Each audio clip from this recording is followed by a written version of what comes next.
मधुबनी विधानसभा क्षेत्र है, वहां से उपेंद्र कुशवाहा जी के पार्टी के उम्मीदवार चुनाव जीत कर आए हैं। मैं पूरे यहां पर जितने मीडिया के साथी हैं, जितने यहां चुनाव के विशेषज्ञ हैं, आप भी यूट्यूबर हैं, मैं दावा कर रहा हूं आज हो 5 महीने के बाद हो, आप मधुबनी विधानसभा क्षेत्र में जाइए, वहां पर एनडीए के प्रत्याशी को 1 लाख से ज्यादा वोट आया है। एनडीए को वोट मिला, 10,000 रुपए के लिए मिला, नहीं मिला छोड़िए, हम इस बात से दंग हैं कि मधुबनी में कितने लोग ऐसे हैं वोटर जो कि उपेंद्र कुशवाहा जी के पार्टी का सिंबल भी जानते हैं। भाई अलायंस वोट तो उनके पार्टी का सिंबल को पड़ा है ना, अलायंस का कोई सिंबल नहीं है। तो आखिर रातों रात पूरे मधुबनी क्षेत्र में, और क्या हुआ मैं नहीं कह रहा हूं, मैं आपको और आपके जरिए पूरे देश के लोगों को यह बताना चाहता हूं कि जो भी लोग सर्वे, सेफोलॉजी, पत्रकारिता, राजनीति में इंटरेस्ट रखते हैं, आप सैंपल के तौर पर कोई 5 कंस्टिट्यूएंसी उठा लीजिए, और जहां पर भाजपा और जदयू के उम्मीदवार नहीं लड़ रहे थे, वो दल लड़ रहे थे जिनका कोई सिंबल भी नहीं जानता है, नाम भी नहीं जानता है, उसको 1 लाख, 1.25 लाख वोट कैसे आया है।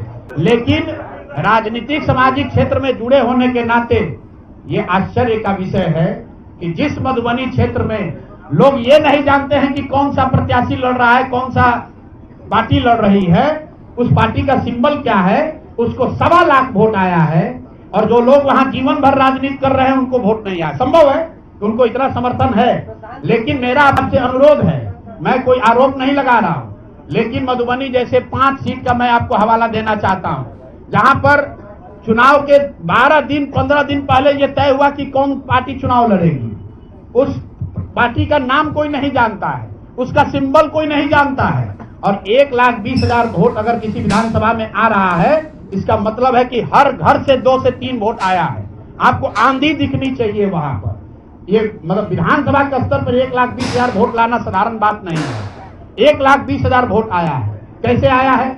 इसकी 2 ही वजह हो सकती है। या तो जो 60,000 लोगों को आपने 10,000 रुपया दिया और उन लोगों ने ये जिम्मेवारी ली कि भाई 10,000 रुपया हमको मिला है, मैं और अपने घर के लोगों को वोट मैं दिलवाऊंगा या दिलवाऊंगी, या फिर कोई ऐसी बात है, अदृश्य शक्ति है जो हम लोग को हमारे समझ से बाहर है कि भाई कैसे ये संभव है।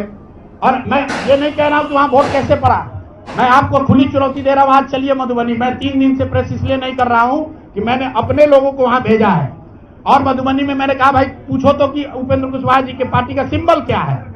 30% लोग को सिंबल नहीं मालूम है कि सिंबल क्या है, और उनको 1 लाख से ज्यादा वहां वोट आया है।